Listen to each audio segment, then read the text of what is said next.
We have seen effects from layoffs in small town USA, but the trickle down is starting to hit big cities.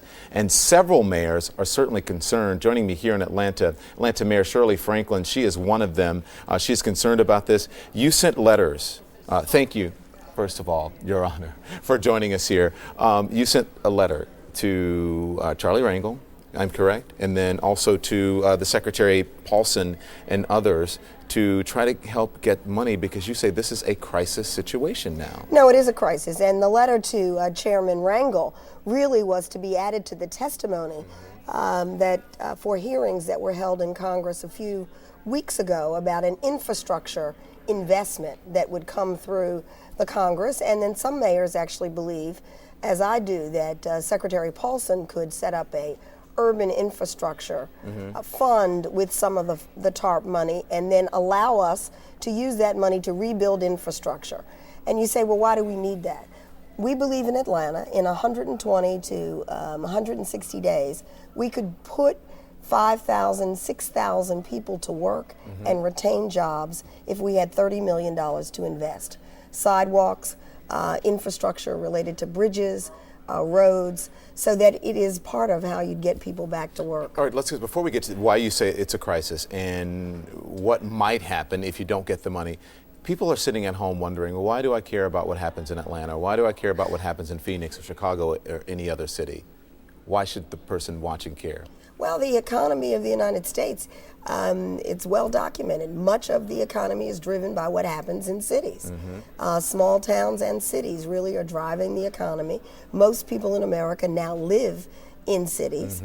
So when you have a cutback of services, when you have a rise in crime rate, when you have a rise in unemployment, that affects the national economy. Our part of it is the Atlanta economy, but you add that to Detroit, you add that to Michigan, you add Georgia to California, and all of a sudden you have an economy that is in crisis, which is what we're seeing. Now, if you don't get this money, if you don't get help, tell us what can happen. We're talking about layoffs, and we're talking about a ripple effect here. Well, there's no question. Atlanta started, and some people think, well, you should take care of your own business. Well, indeed, we did. We cut back in our cost of government in May and June. We had layoffs of 350 people. We cut back 30% of non-public safety personnel so that we could balance the budget and move forward.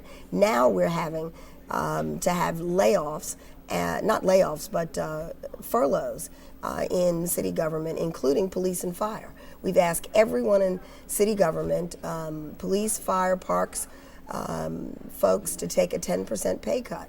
And that 10% pay cut is a cut in hours as well. So there will be fewer people to provide the services. When people have less money, our employees, you, me, and others, we stop spending money. So we exacerbate the problems in the economy. It's cyclical. I mean, it's all tied together. Yeah, and Atlanta's not alone. I mean, there are cities all over the country, and if they're not feeling it now, you told me earlier that they are going to start feeling it, and that people should be, obviously concerned about this. Well, I don't know that there are any cities that are not feeling it. We're all dipping into our reserves. How long can we do that? Our revenues are spiraling down. They're going down, in our case, 12% in the first quarter. We can't sustain an increase even in the downturn. Mayor Shirley Franklin. Okay, that is some sobering news, but we appreciate you joining us, and we hope that some way that they are able to work all of this out, and I'm sure you hope as well. Thank you. Thank you. It's good seeing you. Good to see you. Thank you. All right.